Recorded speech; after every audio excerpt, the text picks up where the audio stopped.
I was very, very motivated on the business side because I had a chip on my shoulder from what people were doubting me on. But then at a certain point, they stopped doubting me. So there was no like chip on my shoulder. That pain point was gone.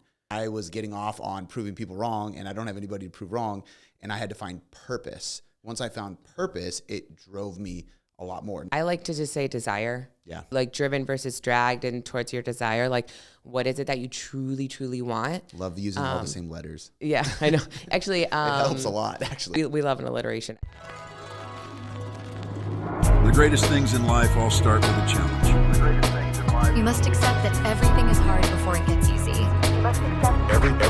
Everything you want in life begins with a hard path.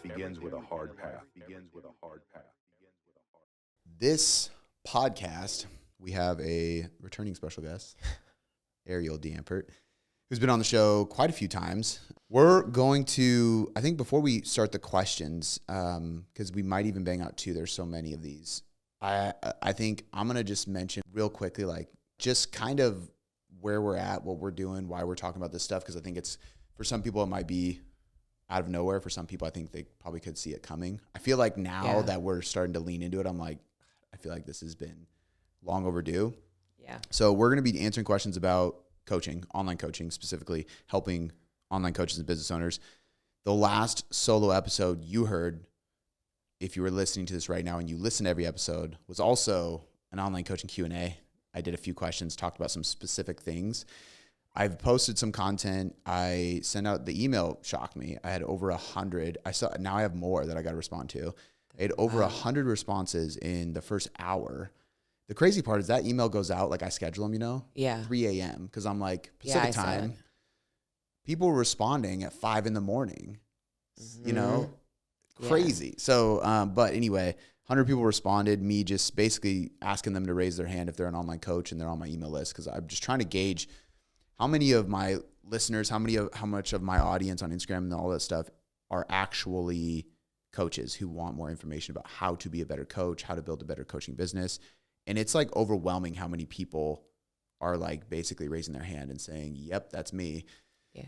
So we're kind of like, okay, this is long overdue. We need to start talking about this stuff. And I think we've been shocked at how much coaches don't know. And that's no like shot at coaches. It's just that there is not much good quality information on how to become a better coach and how to do check-ins right, how to do onboarding right, how to break through plateaus, how to communicate effectively, how to understand what your clients is going through and what they're saying and what it actually means. And it's wild to me that people didn't focus on the stuff. But the reality is there's so many gurus selling business and marketing.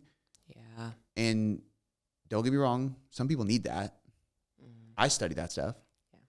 But coaching comes first, so I think that's where, just a little nugget, reflecting on this in this moment, me coming into online coaching with TCM and with you, I didn't need to focus on leads and marketing. And I wasn't like, because I think sometimes as a new coach coming in, you get overwhelmed and you don't know. You're like, I don't have clients, I don't know what to do. But because I stepped into TCM, I had clients and I wasn't like, as like, shiny object, like, oh, I need to do this. I literally just focused on coaching, the systems, the retention, the results that they were receiving. And that was where I poured all of my energy. Because at the end of the day, everyone only has so much time and they can only develop so many skills over a period of time. And so if someone's amazing at like generating leads, how great are they at actually getting results? Mm-hmm. And that's been such a focus of our team, our company, our mission. Obviously, we have tons of results to show that. We've nailed that down to such a fine craft, and it is a method, it is a system. Putting that into place, it's cool to reflect on it now, and I'm so grateful for that time and space to just pour all of myself into it, because it's a lot of learning and it's a really well-refined skill at this point. It's bring your mic up a little bit. I can't hear, so I don't know this for sure. But I know I'm pretty close, and I just don't want to be overpowering. Yeah. I was talking to Cody about this. Like, I remember it was really common for people to own CrossFit gyms and not write their own programs because they would just do the WODs. Okay. And I always had such a big issue with that because I was a trainer before I was a nutritionist, and I'm like, step number 1, program design. Like, you can't become a trainer if you don't know how to write workouts. Like, that's crazy. they own a gym and they're putting hundreds of people through workouts. That's not every CrossFit gym, but the point is there's a lot of people who skip over certain steps. And even then I would be like, you know what, that's even more acceptable to me because you're using a system that is proven. You're putting the system's name on it. Like the building says CrossFit on it. Yeah. So like they know what they're buying into, and your job is actually to build the community and the culture around it. But with online coaching, you really do need to know how to coach. Yeah. And there's so much more to it than just program design, but it blows my mind. I think one of the things I'm most excited about, and I've like teased at it a little bit, but we haven't like blatantly said it, the certification. We are building a certification. We have actually been behind the scenes working on this for a minute. And the thing that is one of the coolest parts, like, I mean, that's why Arielle's here. The modules are insanely valuable. The cert is called Online Coaching Specialist Certifications. I already have it all trademarked, the business license. We have CEUs accredited. Has it been everything. over a year now? Like it's been a started while. that? Like we've been Yeah. working on this for a while. Well, what's even crazier is I bought that business license and started trademarking and everything in like 2017, I think it was, or 2018. Way before I had any intention of doing anything with it. I literally knew for a fact at some point this was the plan. I was like, I know at some point I'm going to want to teach people what we're doing because I already saw the writing on the walls. I saw bad coaches entering the space and people that just were like, oh, I like working out. I'm going to become an online coach. And it's like this hobby, and it's not how it works. It's a business, and you're taking people's money who are trusting you to help them with their health. So the fact that I did that, what is that? It's 2026. So at least let's like say 2018. I think it might have been 17, but 2018, that's 8 years ago. Yeah. That's wild. I started the business right before that and then was like, I'm going to teach people how I do this by the time this business has been running. I've been paying that yearly fee to the state of Washington for the business license and everything every year. That's so because I funny. knew, and now we're going to be able to do it. Ironically, in 2017 was when I really started diving into teaching teachers when I was in it. Because I had, in 2015, 16, I had my first student teachers. But then in 17 and 18, I stepped into what's called an MCL. So it's like multi-level classroom. And like, basically I was teaching MLM. Oh no, a little different, but it's similar, but within a school. And I was just in charge of like a grade level and like helping all of those teachers become better teachers for their students. And I really started seeing that side of it. Yeah. Well, and that's what's crazy too, is the fact that you have degrees at like a high level. Is your master's in the curriculum organization? Yeah. Or, I have 2 masters. One of them is in curriculum design. Curriculum design. Okay. So take coaching and all the things that we've built and all the things in my head and everything, and then organize it in a way that can teach people. Who's good for that job? That's crazy that you just happen to have a master's degree in that. And I didn't hire you on staff because of that, or because I told you, hey, eventually we're going to make a cert and I need you to be a part of it. Like, had nothing to do with that. But it's like literally perfect. Yeah. Well, it's so funny Wild. because how you were talking about the CrossFit, you were like that they're not making their own programs. When I came in and, it just in the background of the context of education, designing curriculum, classroom management, my first thing was like systems, like exactly how does this run? What do check-ins look like? What's the format? How are things organized? I mean, someone who works full time, has 2 kids, is in prep, like maybe like all things, I am able to manage it and like thrive within it because I always have systems and structures. Yeah. Everything from the day that I came in, like the workbooks, the organization, putting the curriculum together, that is always going to be the foundational base of how I look through things. And so us prioritizing those 2 facets of online coaching, because there is a lot in it, but. And a lot of this is going into the mentorship too. So if you want, that was our 1 to 2 minute spiel, by the way. I don't know how many times, it was probably like 20 minutes. But taylor-coaching.com/mentorship coaching. I don't know. I'll link it in the description. I'm going to find a shorter link for that too. But point is, actually, I'm probably just going to redirect codymcbroom.com to that now that I think about it. So either way, it'll be in the description of this. We do have a mentorship and we talk about all these things and we're helping people actually do things the right way. This is fairly new. So I would highly recommend people go check that out. Go check out the mastermind we're going to do in person here in May. All that stuff will be linked in the description. There's a limited amount of seats. I want to say half of them are already full because I can't fit more than 30 people in here and it'd be like intimate with the seminar and with the mentorship people, already some of them booking flights. Like and I sold one because they were like, hey, are you doing another seminar? I want to come. And I hadn't posted anything yet. I was like, yeah, here's a link. Don't tell anybody. But check that stuff out because it will fill up. And I feel very confident in saying like, this is what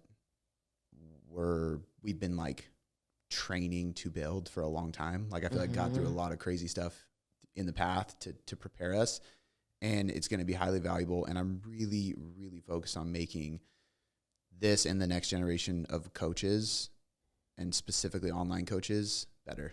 Like, you know what I mean? And I think it's been long overdue that somebody with a like real coaching background wanted to like be the front man of that. I feel like there's just been all these influencers that take the charge.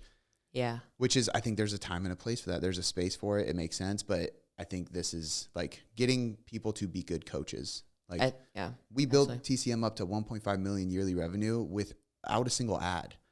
You know what I mean? We ran one ad and it failed. We didn't sign up a single client. And then I was just like, fuck it. That doesn't work for us. That's just from results. That's brand. it. And it's so funny because we were just talking about social and different elements of that. Me coming into coaching and building up my roster to the place that it was, even being like, I remember talking to you and I was like, do I start a wait list now? And you were like, yeah, we can just start a wait list of direct leads and people are coming in. I was posting on Instagram. The most I ever posted was 3 times a week. Yeah. Most ever. And it was like things I just kept like threw together.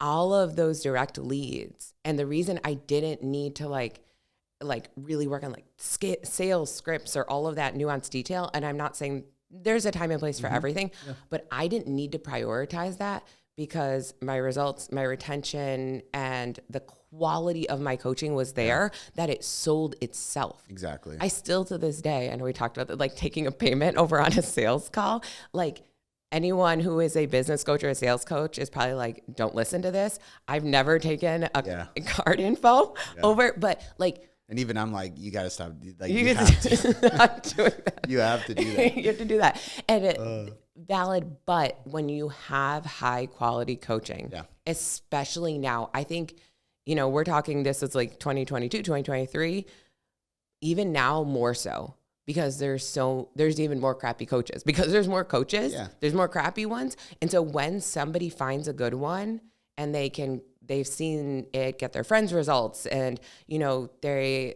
people are sticking with them and they're getting what they paid for, they're gonna be willing to. Yeah. Well, I mean, think about like if you're trying to go to a new restaurant and the head chef that owns the restaurant's like, it's really good. My restaurant is amazing. You're gonna be like, okay, maybe I'll give it a try, but I'm probably gonna go somewhere I trust.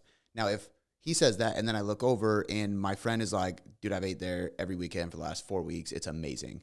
I'm gonna go because it's an unbiased, unsolicited, trustworthy opinion. And referrals, like if you really think about what you have to really process in your head to refer somebody, I don't think people understand this. Like coaches don't get it. Like if I don't care if my best friend is a business owner, if his product sucks and somebody asks me for a recommendation in that field, I'm going to be like, yeah, I don't know any, man. Sorry. Because if they go and they have a bad experience, that's on me. I don't want my reputation of what my advice is to be tainted. So I'm going to tell I would be a good friend and be like, bro, your product sucks. Like you should probably improve it.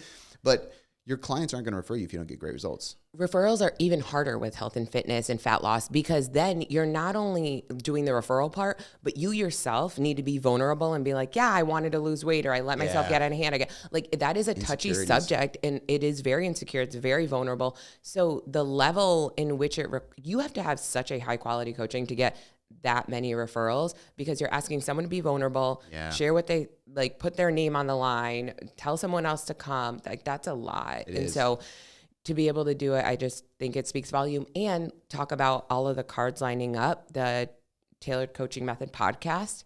I remember telling you, I was like, Cody, I think I want to start a podcast. And we were going back and forth. And originally, I don't even know what I wanted it. I remember I told you, I was like, I want to make it a girl one. I don't know. You were like, let's do client interviews. And I was like, okay, cool. And now having almost 100 of those of clients speaking about their experience in a very raw way. Perfect. Okay, and then we'll get to these questions. The call I just got off of, right? Mm-hmm. So this lady heard me on another podcast and her husband listens to the podcast because he's in their mastermind. This is like Christian men. It's not has anything to do with fitness. And I've helped them and the people they've worked with. So they had me on a while back. So he listens to it, send it to his wife. So now his wife gets the referral from his husband, who is getting the referral from somebody he trusts. Right? Yeah. He sees their word as valid because he trusts them. That's a big, that's a big thing that he knows they're not going to have people on their podcast because they don't interview very many people. It's like you have to be in their circle, basically. So she comes to us through this referral. She tells me, I listened to that podcast, and then I went and listened to a bunch of your guys' podcasts and listened to the stories of your clients. That's so sweet. And I related to so many of them. Yes. Like, I didn't sell her. She was already sold. Yeah. I talked to her and got to know her for 30 minutes and then told her who her coach was going to be. And now Kyle has a new client. Like, that's how it goes when you're doing it this way. Now, I think you can't just focus on one thing if you're a business owner, obviously. That's why, like, this is a great duo because I can focus on some of the business side stuff.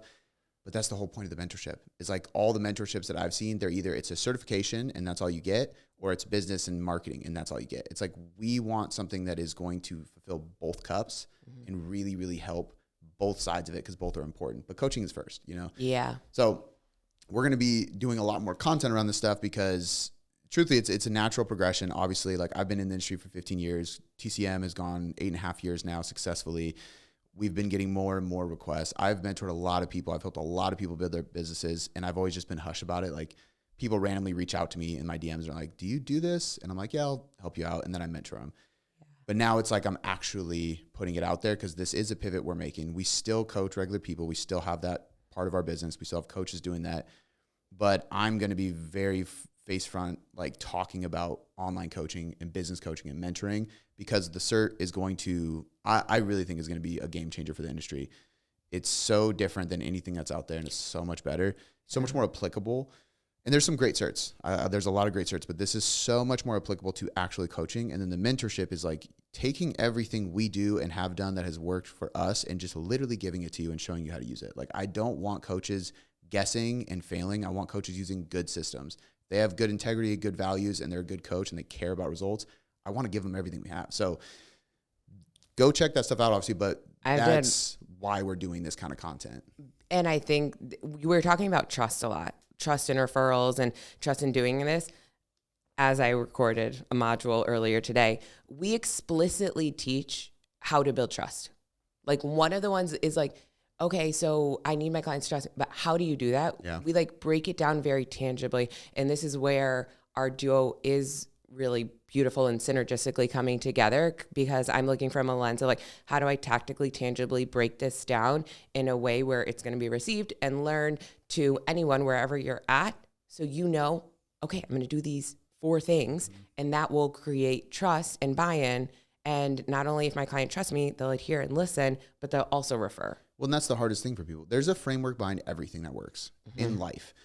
And when you get a client to be vulnerable, be transparent, to open up, to actually trust you, to adhere and be compliant, there's something that did that. There's something that you said and you did and how you showed up that made them do that. It translated to that result. I think what people fail to, and even there's been times in my career that I've struggled to figure out what the framework was. I could repeat it over and over again, but I couldn't teach others because I didn't understand why what I was doing was working. And you pointed it out to me and it was like, oh shit. And now it's like, now I can teach it. Now I can duplicate it 1,000,000 times. And that's the kind of stuff that I think is going to help people so much. That's why we use principles. And in all of the lessons and modules, we talk about those underlying principles. And a benefit we have is being in the industry so long, having TCM so long, we do know, like we've seen a lot of data. We have a lot, like first principles, like seeing it firsthand. That is the way that you learn the best is like through modeled behavior, experience, exposure, and like whether it was coaches on our staff, seeing what didn't work, what did work, working with other clients, having mentors. There's so many facets where we've seen every single angle multiple times over displayed in different ways. And it's like, this is the pinpoint of why it didn't work for this person or like in this context. And that's a huge part of like pattern recognition, just like acquiring a skill. We have a lot of that and it built up to this. If you have questions on anything that is coaching related like this, if you are a coach, Go to choose-hard.com or choosehardpodcast.com, either one, and just click the Q&A. You can leave a question on anything there, and we'll be able to add it to the future episodes. And then make sure you're following at Choose Hard Podcast on Instagram, because we're posting like 5 or 6 reels every week, just clips from the podcast, just constantly. So if you want snippets of this kind of stuff, like, they're going to be popping up there. So we're going to go through as many of these questions as we can, and then we'll do a follow-up podcast to do some more. And some of these are business and system. Some of these are like actual client situations. The first one, I'm going to read. I'm going to let you tackle. I don't know what they are. I'm going to give a funny answer first. Okay. Funny to us. When we said that the reverse diet joke in my truck, and we were laughing. Yeah. Sometimes I say those things and I'm like, it's hilarious to think about repeating this joke to Shannon, because she's like so removed. Like, oh, you know I get what you're Because it's thinking. so funny to us, Yeah. because we're like, that'd be a great reel. That'd be hilarious. And I'm like, and then I think of Shannon watching it. I'm like, she would watch this and be like, what? It's like so dumb. Like, it well, I doesn't make think sense. it reminds me of, we were talking about that like parody that was made. Yeah. It's funny when it's true. And that's why it's funny to us, because we see it all the time and it's so true. Yeah. But, so this first question is, how do I help clients break out of an all or nothing mindset? And the reason I brought that up is because I was going to say, well, you just got to reverse diet. That's kind of that's what coaches is like their scapegoat to go to, is like, I can't figure out this client. I had a call with this lady and they couldn't figure it out. And they were like, I think it's time for Ozempic. And I'm like, holy shit, dude. No, you just need to actually help the client. Like, I felt so bad. I'm like, that is terrible, because now she's like questioning herself, And I'm like, we're going to take care of you. But okay, I'll let you tackle this one. How do I help clients break out of an all or nothing mindset? Okay, so I think the thing with an all or nothing mindset is the generic, we're talking about a bad answer would be, you just need to be logical about it. But that's the thing. People, like, no one that I've talked to, as far as a client working towards a goal, that has an all or nothing mindset, when I'm talking to them in a check-in and they're grounded and they're logical and they're thinking with their prefrontal cortex, are they like, no, Arielle, I really think it made more sense for me to have the whole box of Oreos after I had 2. Like, I had 2, and then I was doing the math and I was like, yeah, I should have the whole box. No shit, Sherlock. Like, duh. Yeah. And so when people, I feel triggered, when coaches say the advice of like, you just need to like think about it logically. They don't know. That's what we're missing. This is like the whole thing of everything. We're just missing the how. So when we're talking about the all or nothing mindset. So is it, you have to think of it logically. You have to turn on the logical. You have to lean on the logical. But how do you get there? Hey, client, I know you don't know how to do that. Or is it like, you don't have to think logical? No, I think so. When we're talking about like making aligned decisions that go against your primitive brain and your impulse, you have to do that with your prefrontal cortex part of your brain. There's something called like flipping the lid. And okay, so you're having conversation. I'll use Dennis. We won't throw Shannon in here, but like, I'm talking with Dennis and he's making me aggravated and I'm feeling emotional. And I'm like, oh my God, like, you're getting so annoyed.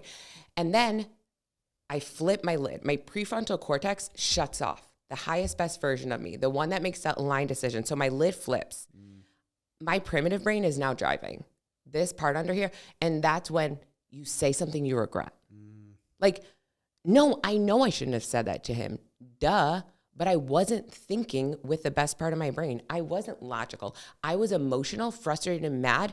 And I pushed his buttons. And I said something hurtful. And I just did something I wish I wouldn't have. And that's the same thing with food. When we're in it and we get into that emotional state, we're not able to make logical decisions. Yeah. And so how do we strengthen our emotional resilience? How do we, when we are in an emotional state, get into more of a logical, grounded place? Because everyone, like I said, when they're sending their check-in, I know I should have stopped at 1. I got into the all or nothing mindset. I know I should have, done better on Sunday, but I figured I would start again on Monday. It's because they're in high emotion. And the thing about it is one of the lessons in the certification is about emotional resilience. The higher your baseline, the easier it is to navigate these things. Mm-hmm. But to give everyone a very practical way to break this down. People should choose hard. People choose hard. Yeah, because it does. It raises that baseline of that resilience that you have. Now, when we're talking about, getting more grounded and more logical, there's a couple of things. One, as long as there is a high level of judgment, it's hard to like get to that logical frame. And so when we have a lot of shame is a very heavy emotion that takes a lot of work to get through. And so we have to remove judgment. Again, we break that down very tactically, and just a little nugget to give. To remove judgment, that's going to start with your language. And so for the next week, anytime you say the word should, pause, take that word out of your vocabulary and move forward without it. You can still hold a value without the should. So for example, I should have gone to the grocery store. No, I'm not going to say should. I'm going to pull it out. I want to prioritize getting my groceries so I can eat in alignment with my goals. This is it's subtle. This is what I'm saying. Like, no one would see this if they don't know the skill and they're not educated, and you wouldn't be able to teach your clients how to remove judgment. No, they are not allowed to say the word should. Like, my clients will catch sometimes that we're in a conversation. They're like, I did not. I'm like, yeah, don't say it. Also remove the word good and bad. A really simple example is, ooh, that meal was so good. I enjoyed the sweet flavor of that cake. Just get rid of judgment. When you get rid of judgment, shame is less likely to creep in. And if you don't have shame, your emotions will stay more grounded. You'll be able to think more logically.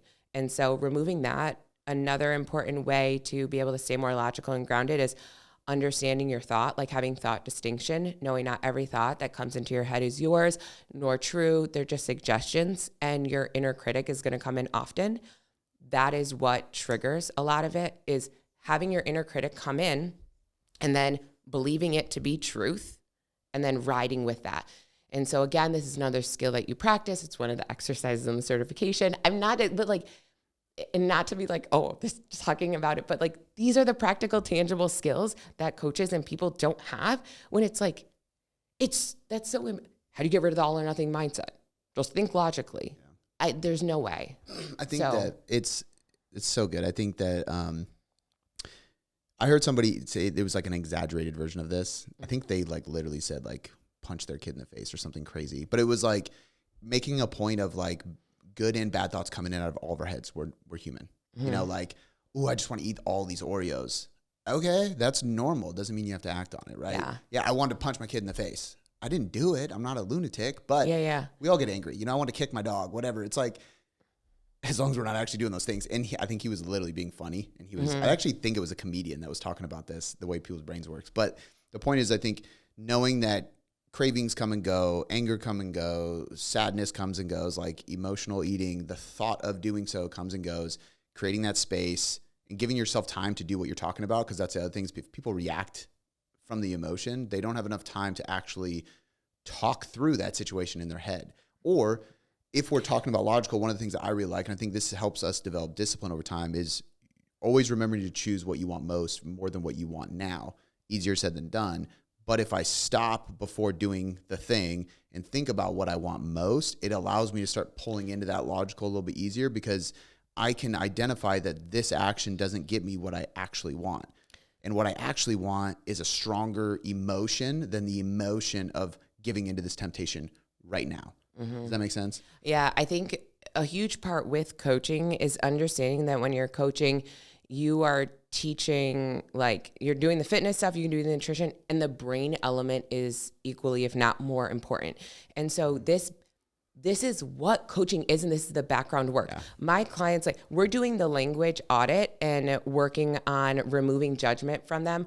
We are doing thought practices where I'm like, okay, this week, I want you to write down 4 intrusive thoughts that come from your inner critic. I want you to write down 4 thoughts that come from your ego. Ego is going to sound like justifications. And so they write that, they're practicing it. It's just like us talking about training. You're lifting weights so that when you go and you're living life, you can pick up your kid. It's the same thing. We have to proactively know exactly what assignments, like, what exercises to do so that you're more mobile and able to move through life. You know what exercises to do so that you can, lift heavy things and navigate. Same thing. You know what foods to eat so that you can lose body fat. You have to know what practices, whether it's vocabulary, writing things, language, actions to take, so that you can make the decision in the moment. That is huge. And the more aware you are as a coach of what you need to be doing, your client is going to be like, oh my gosh, Cody, I was in the kitchen. I had an Oreo and I like freaking stopped at one. I stopped at one. And it's going to be because they trained for it. Yeah. It's the training. It's, I crossed the finish line. You didn't just show up at a marathon and decide to cross it. It was training before. And you're not just going to wake up one day and say, I want to lose weight, so now my all or nothing thinking is gone. Yeah. No. I think a lot of online coaches are stuck in a place of, if the client's self-motivated, they're going to be able to help them. But if not, But the exercise analogy is a good analogy, because like that, all this stuff we're talking about, there is principles and frameworks behind it. I was talking to my coach the other day, and it was like, okay, but explain this to me, because she's a doctor of physical therapy. So I'm like, when I'm doing rotation versus anti-rotation, which one is helping my low back the most? Like, they're the same, but they're different. And it's like, when I progress this, what's the smartest way to progress it, and why? With load, with band, with reps. Like, volume's a different game when we're talking mobility. Like, hip internal versus external rotation. Am I trying to create more space in my hip capsule, or am I dysfunctional in that movement? Because most people will just go roll around on the carpet and they're like, I'm doing mobility, but everything has purpose. And it's like, when I started learning those things, she's like, well, you can just not do any of that. It just doesn't matter for you. You're fine. Like, you don't need that. You need this desperately.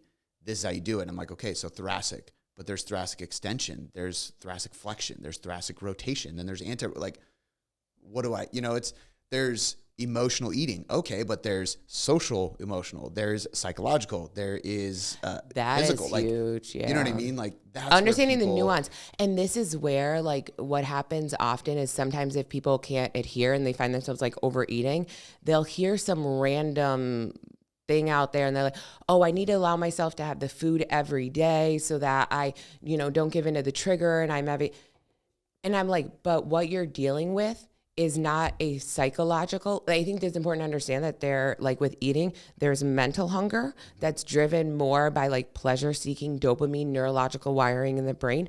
And then there's psychological hunger, which can be triggered by the food police and morality and like, this is good or bad. There are people who struggle with overeating who very clearly know and understand there's no good or bad food. If you let them and tell them, yeah, let's eat it every day, they're just going to have it more. Yeah. They're dealing with cravings, not morality there. And that distinguishes nuanced, but so important for you to know as the coach. And so, yeah, that's something I want to touch on.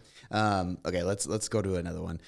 I'm going to skip through some of these because one of them was systemizing check-ins. I just did a bunch of that on the last podcast. Oh, can I touch on one thing with the motivation though? When clients come to you, there's a question on here that I think motivated. How can I keep clients consistent when motivation drops or life gets busy? I think the thing about it is like you were saying with clients, coaches can see results when clients come in motivated. Motivation is going to be triggered by desire or pain. The thing about it is a lot of times when people are seeking out coaching, they're driven out of pain. And so they're like, people talk about it. Like if you're an online coach, you probably heard on the sales call, make sure you talk about their pain point, because pain is going to get them to take action. I feel myself getting worked up. Pain is going to get them to take action. And so when your client comes to you, I'm heavy, I feel uncomfortable, my clothes is tight, I don't feel comfortable with my partner getting intimate, all the things. They're in pain. They lose some weight. They see some progress. They're feeling better. Now they start self-sabotaging. I know every single coach listening is like, yeah, they're like 10 pounds away from they're like, they made, why are they quote unquote lost motivation. I always tell people it's like 75% of the way to their goal. Yeah, every time. Because this is what happens. They only know how to operate out of pain and they don't know how to operate out of desire. It is your job as a coach to teach them the skills and teach them how to reframe their mindset to be driven, not dragged.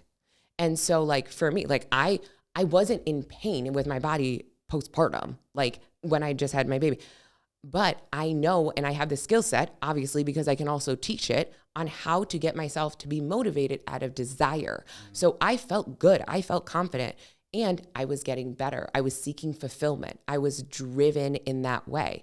Too many people are dragged. Too many people are in pain. The coach doesn't know. The coach didn't even recognize that that's what the issue is, never mind to flip it. But once you recognize it and you see it and flip it, a lot of depth in relationships, especially in depth in relationships with my clients, have been come from showing them this, shining the light on this. And I've told them, I know a lot of times in life, you've taken action because you've been in pain, because you felt insecure, because you were hurting. I'm going to teach you how to live your life where we're chasing fulfillment. Do you think pain is a stronger signal than desire or pleasure? Because I think that there's, I agree. And I think it's, from business, it's good because you can leverage that, especially if I know I'm going to bring somebody to the right place, I will leverage their pain point to sell them into something that I know is going to create that pleasure and that desire that they actually want. We do have to flip them along the way to seek that. And I tie that to purpose too, because there was even a point where I was very, very motivated on the business side because I had a chip on my shoulder from what people were doubting me on. But then at a certain point, they stopped doubting me. So there was no chip on my shoulder. That pain point was gone. Nobody was telling me I couldn't do it. They saw me do it and they believed I could do more. And it was like, oh shit, I was getting off on proving people wrong and I don't have anybody to prove wrong. And I had to find purpose. Once I found purpose, it drove me a lot more. Now, can't you see that in the business journey 100%. As well, though, where you were in that state of pain? I think purpose is more related to business than with weight loss. You can definitely find purpose in it. But when I think of I always, Tony Robbins, it's pain, pleasure, purpose. Pleasure, I can see more on the weight loss side. Mm-hmm. Purpose, I can see more on the business side. Because pleasure is finite on the business side. You can make money and get cool things, but you're still empty. You know? I like to just say desire. Yeah. Like driven versus dragged and towards your desire. What is it that you truly, truly want? Love using all the same letters. Yeah, I know. Actually, it helps a lot, actually. I think I heard this from, we love an alliteration. I think the driven and dragged one was from Stephen Bartlett. But pain is going to trigger more of your primitive brain and it's going to cause more urgency. And so it's impulsive. It's almost oh, I couldn't stop myself. That's pain.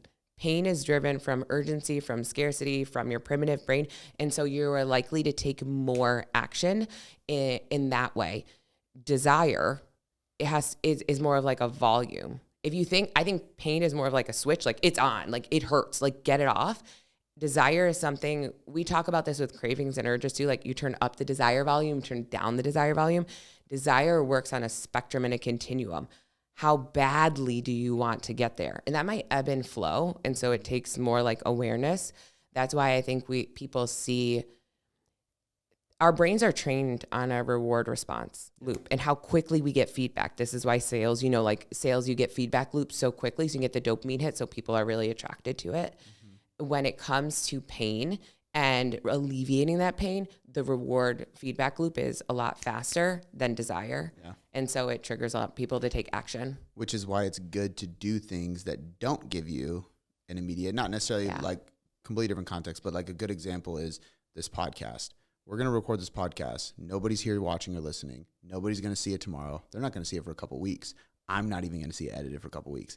And then I'm not even going to know if people really liked it because rarely people comment on podcasts, but it's not the place we go to find out if people did well. You'll see downloads, but usually it takes a crazy random weird guest to see a massive swing in downloads really quickly. Otherwise, it's a pretty similar average steady growth. And finally you get a clip on Instagram and maybe one of them goes crazy and you get that dopamine hit. But by then I don't give a shit. I've already recorded the next 2 podcasts. And it's I feel like training myself to get that dopamine, that reward from leaving this room and going, that was so valuable. I can't wait for somebody. Just knowing I created something valuable helps me so much more. And I think that if we had more things, that's why the gym is so valuable. You go to the gym, you get done. Or things like meal prep. Nobody finishes meal prep and is wow, I have this rush, you don't get anything. You're that was fucking boring and that was, tedious, whatever. You get the result after 4 weeks of doing that. Now you start to feel good and you understand that it's not always about getting this quick fix emotional response or your reward system. You know what Yeah. I mean? I think it's directly correlated to your level of desire. Like you really do desire to impact the industry in a very positive way. You have a great desire, like literally very so much heart-led, passion-led, where you're going to walk out of this room and be like, dang, that was good. I can't wait to listen. Because your desire is high to truly make that difference. And this is depth, as opposed to someone who maybe doesn't have that clarity, doesn't have that desire and that passion in the same way, where it's like, it didn't even feel good. Yeah. That's the difference. Yeah. Okay, let's do one more, and then we're going to take a little break. We're not going to do two. We're just going to make one long-ass podcast. Okay. We're already 40 minutes in, so I'm like, Yeah. which it feels like it's been like 20 maybe. And there's plenty of really good questions. We've actually answered quite a few of these too. Like, Touched on them. yeah. Okay, here's more on the business side. We'll go with this one. This is about Instagram. If I don't want to rely on only Instagram, how do I create consistent lead and referral systems? I have a bunch of random thoughts on this. I think number one, you shouldn't focus or rely on one lead avenue regardless. Mm-hmm. That's why we use a tracker that actually allows me to see where the lead came from. And when for us, for the mentor clients, it's like there's a drop down. You can basically customize whatever, platforms you use, where you're getting leads, because everybody's different. But it's podcasts, YouTube, my Instagram, direct leads for the coaches, which means like they went and got the lead, the TCM Instagram, the website, Google search, AI, like all these are different. People find us on ChatGPT or Gemini. People find us on Google search, local, scanning the QR code on the window, like everything. So we have all these different places. I think you should be able to track all those. And if you only rely on one, I think you're shooting yourself in the foot, because you don't own any of these streams, right? I don't own this building. I don't own this street. I don't own Instagram. So like things can change at any moment. And if you lose your one and only lead gen stream, you're screwed. You should have one primary one, three big focuses. Like two big focuses for us are going to be podcast and Instagram, and a third would be SEO/AEO. Mm-hmm. So basically all web search, which we do better than most people at. But like those are my three. So if one falls off, we're good. We still got two more, and I can pivot one of the other ones to focus on another. They also all feed each other. Instagram is always going to push people to the site for more information, the podcast for longer content, to the YouTube channel. Like I want to feed them more information along the way. We're also always trying to get people on our email list, because most big and successful businesses in and outside of our industry sell more in their email inbox than they do in DMs. It's a place where somebody can respond to you directly. You can have way more creativity with the deliverables. I mean, just even like the amount of times I've sent free workshops and it converted people into clients is endless, because I'm like, hey, just go watch this. It's going to provide so much value. You're going to start losing weight right away. You're going to gain self-belief. Like that's why we recorded this for our clients. If you have any questions, let me know. And then they just book a call and they sign up, because it's proof and they see what we teach. So you can't have one lead stream. You have to be able to do it all. And the best way to create consistent, I would say, first, consistent lead stream, then I'll get into referrals. One, they're both the same. It starts with results, get results. Two, build out, I think you should build out 2 to 3 platforms where you're consistently putting out content. You can repurpose this stuff. I have a presentation in the mentorship called the Content Flywheel, where I literally show, here's a YouTube video I did and how I turned it into a script for my podcast to do a topic. It was like 5 different reels and shorts. Then I took those and I got AI to give me quotes to post on Instagram and carousel posts style.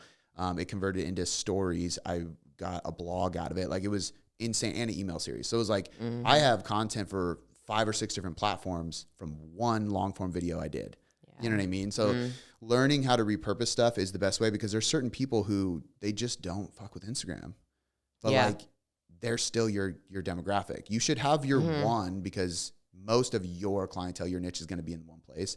Go find them there. But you should definitely be repurposing across multiple platforms. You should be trying to get people on your email list and selling them there. I think you should be getting a local presence, even if you're an online coach. If people don't know about you and what you do around your area, that's a problem. Like we were at church the other day, and the guy that was just on door duty, like holding the door open for people, was like, choose hard. I know that. And I was like, oh, you probably see me driving around and stuff. And we talked to him for a little bit. And it's like, I made the gymnastics, the nutrition book. Yeah, exactly. I was at the barbershop the other day, and one of the cheer dads was there, and we had a conversation because he's seen me at the cheer games, and I'm always wearing Choose Hard and tailored shit, like constantly. So trying to get people around here to know me. I use local businesses. I talk to local business owners. I want everybody to know who I am and what I do. I think that is really, really important because there's so many people around your area who need your service. Even if you're online, you can help them. I would start there. I think that is the best thing. I also think you need to figure out who you're talking to and what your offer is more than anything, because you want to be able to really speak the right language to the right people. I think that's huge. And this is something we haven't done well over the last probably like, I would say like 3 to 6 months, because we were on like tiptoeing on this idea of mentorship. And it was like, my audience wants that and I'm not doing it because I didn't know if I would wanted to do it. And it was like, or I was probably like timid and scared of like going all in on it. And then I just had to get to like a fuck it moment. Like, this is obviously what's needed because people keep asking. And it's working really well quickly. So it's like having that person you're talking to makes a big difference.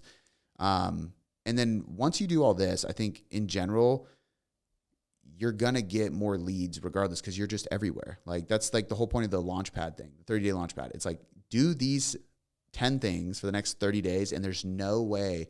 Like, that's step one in the mentorship now, because there's no way you're not going to get leads. There's no way you're not going to get business, because it's the simple, basic stuff that everybody should be doing constantly that like acts as a billboard for you. You know what I mean? I want to speak to a principle that is underlining of everything what you're saying is, as you heard Cody talking about this pivot and shift, he spoke about the self-doubt that arose, and maybe a little insecurity or just like uncertainty, and our brains are not, for like, don't want to go towards that. If you are listening, I think it's important to know, like, a principle of success is moving forward with the doubt, with the uncertainty, because I think that there's people listening who have thought about being an online coach. I get messages and DMs from mostly women who are like, I kind of want to like do the like online fitness coaching thing. Like, fitness changed my life and I am really excited, and they're scared to take the dive. And then they hear things about like leads, and then maybe they're unsure of exactly where to start or what that looks like. Like, doubt is always going to be there. Yeah. There's not, like, whether we made the pivot 3 months ago or today, it doesn't matter. There's still doubt. The doubt is actually pretty equivalent. So you might as well make the decision now.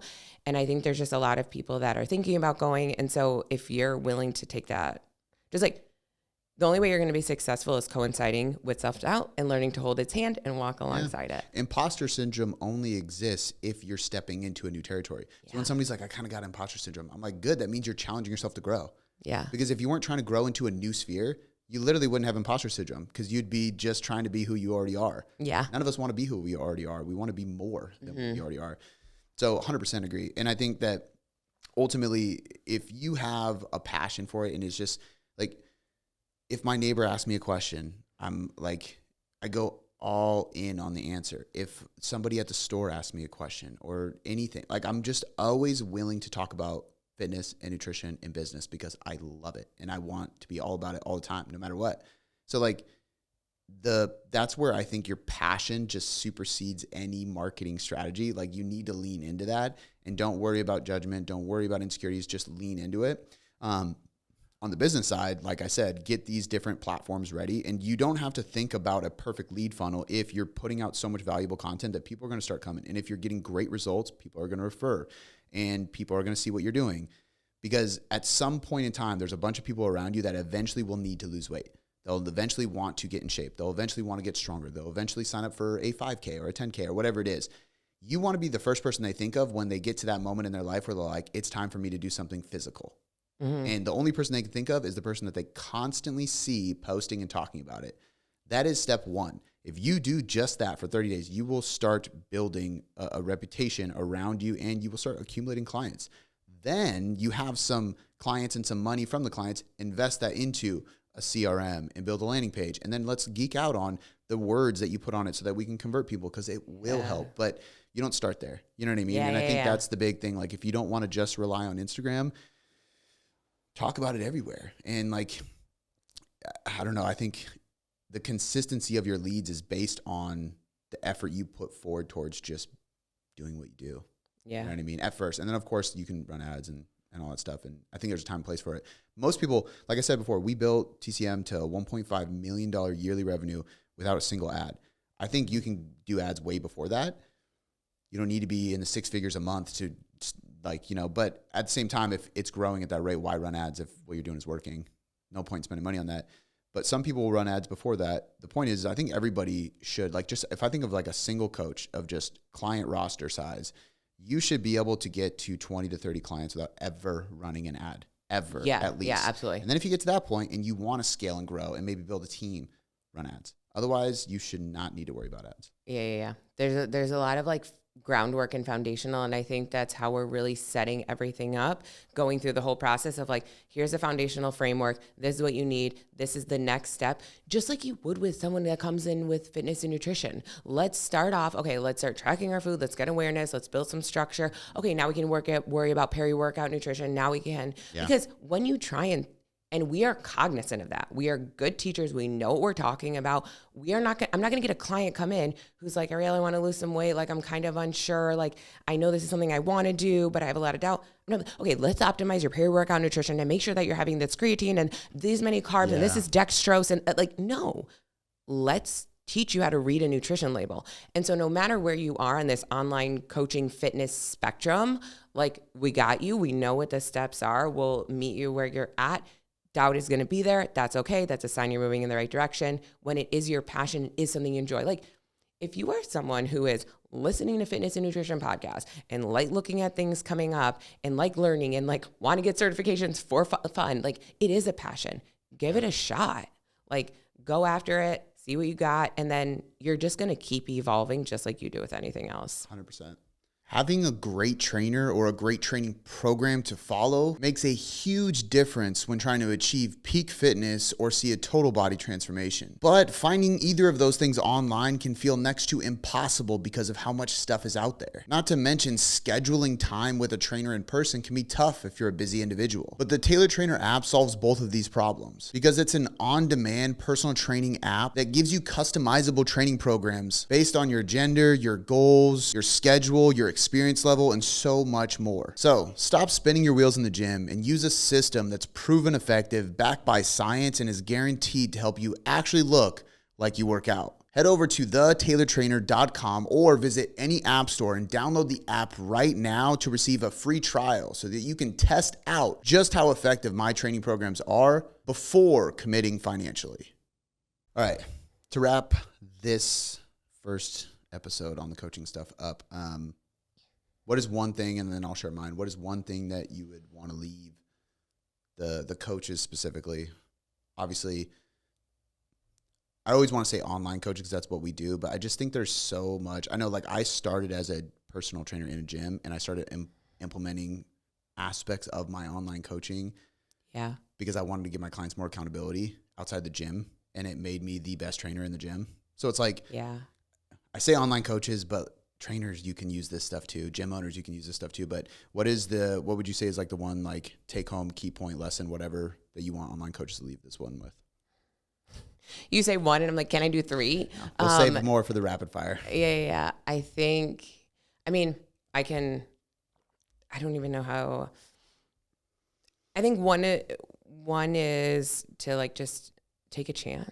Like, take a chance. Like, if it's something you're passionate about, go into, like, what's worst case scenario? Yeah. Like, what are you going to do? And just, like, take a chance at it. You don't need to quit your job or go all in to, like, do this right now. Like, you can. Do you have a worst case scenario? Yeah. Like, and it's probably not that bad. Like, yeah. Like, I remember when you were like, hey, let's come to TCM. I was so nervous because 2 was around COVID and, like, who knows what was happening. And I worked for the government. Like, I had a secure job.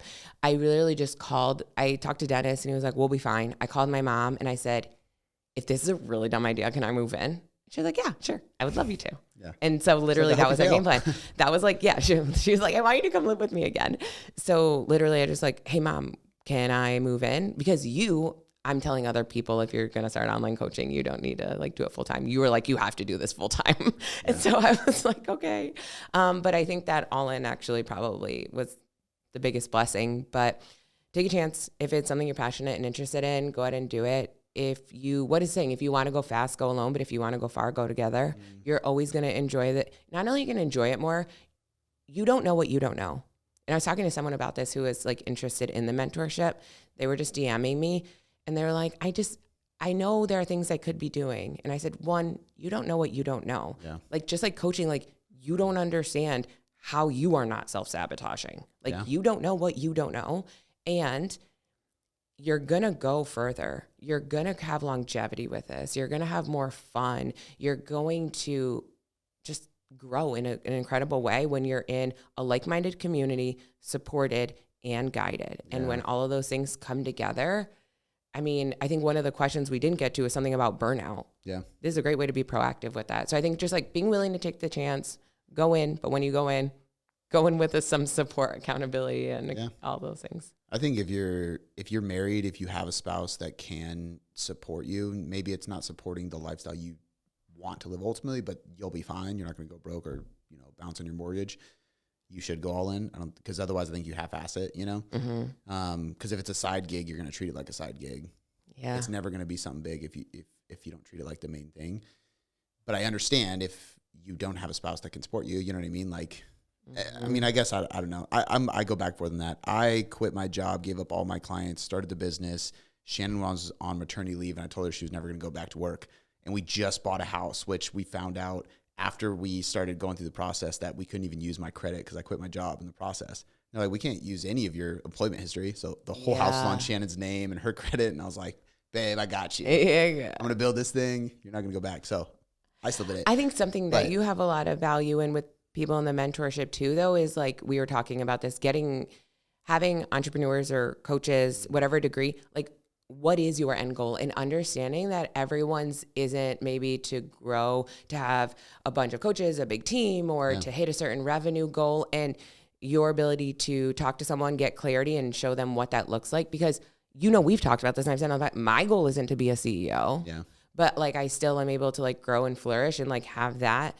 And so I think sometimes people don't understand what that looks like. And so having that picture painted for you is helpful. Well, I like the quote you said too, because I told you the other day, I have zero desire to start businesses and do business by myself anymore.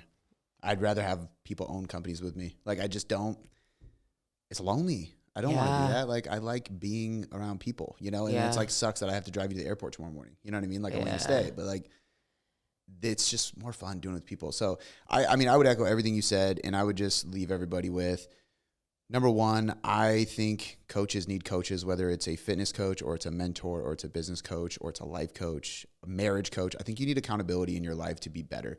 I have 4 coaches right now. That's what I'm saying. Like, I got 2. It's just part of it. And you need to be pushed and challenged, and you need to be investing in what you do. Number 2, I would echo, you don't know what you don't know, and just say it in a way, be open-minded. I think that so many people are one-trick ponies.